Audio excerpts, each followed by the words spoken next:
At least 8 ministers who served under former President Muhammadu Buhari have been invited over allegations bordering on corruption, according to an economic financial crimes. At least 8 ministers who served under Buhari have been invited. The invitation letter, it was not requested the former top government officials to come and explain how they spent funds allocated to their ministries on some designated projects when they held sway at their respective positions. The letters, it was gathered, were extended to the former ministers before the suspension of Abdulrashid Bawa as chairman of the commission. The anti-graft agency had commenced investigations according to sources within the commission. The source said apart from the former Minister of Women's Affairs, Pauline Talen, who was invited last week over alleged 2 billion naira fraud and parts of the money allegedly diverted from the African First Lady Peace Mission projects, about 7 others also have been invited. It will be recalled that Saleh Maman, also a former Minister of Power under former President Buhari, was last month arrested and detained by the commission in connection with an alleged 22 billion naira fraud related to power projects. In the same vein, it was learned that the immediate past Minister of Police Affairs, Muhammad Magari Dingyadi, has also been summoned over how the police trust fund was handled. Speaking further on condition of anonymity, the source said Dingyadi would provide answers to allegations of purchasing refurbished vehicles for the Nigeria police as new. Well, I'm not even aware of the letter. I have not seen it. Maybe they sent it to the office. I will inquire from the office. The Minister of Police Affairs, Dingyadi, told one of the correspondents on the phone. Okay. Well, they just want to make us believe that they are actually trying to do something good for us. That was the same strategy Buhari used. Why not up to now, when my name appear before they invite to prove what? Oh yes, EFCC should stop dancing around the pots. The fish is inside. All the people you are going after, were they mere messengers? Get their oga first, then he will produce all of them. A good starting point. Tinubu should not slow down. For if he does, impunity will fight the corrupt. But he was really fighting corruption. Okay, Dingyandi, you are ready to uh decertify. Okay, I'm beginning to like our APC. May the Almighty God use EFCC to beautify this country again. From now, in Jesus' name, EFCC, really?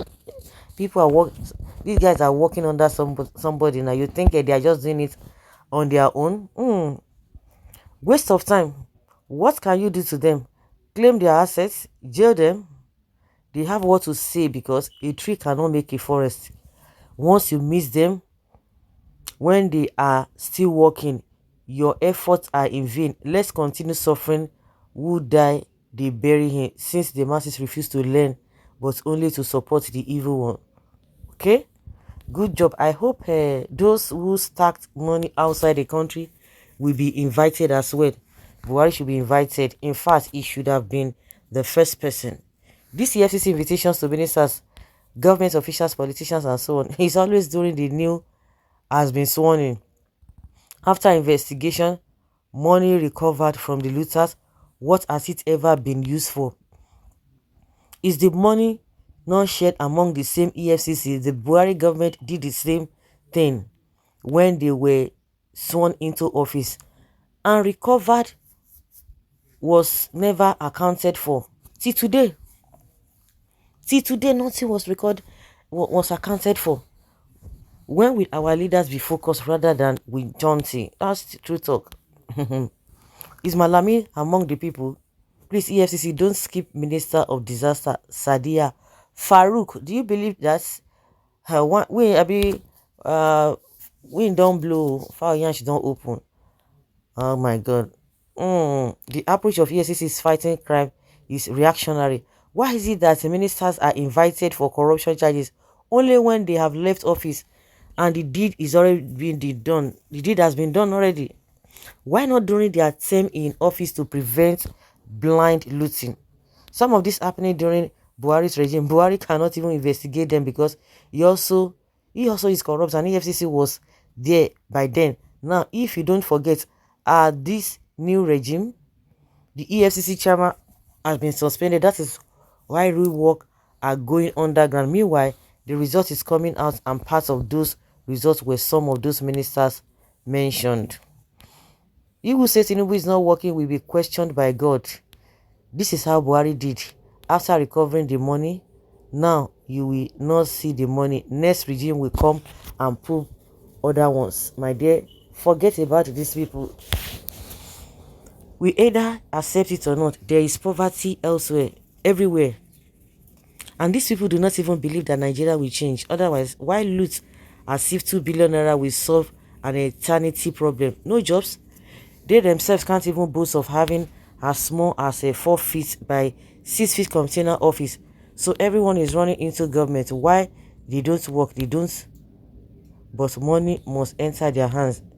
EFCC is wasting time if they won't spend time in prison at least 20 years. Initial gra. So what? Why not arrest Buhari himself? He won't go there now. They are just paddy.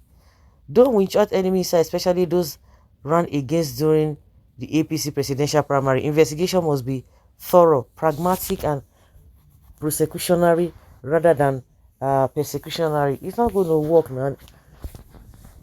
They ought to have done their investigation before inviting anybody. Inviting you means that they have seen everything. They will just show you, and you will not be able to deny it. That is how it's being done. But they do the same thing over and over again, and you guys expect different results. It will happen. So guys, let's hear your opinion on this.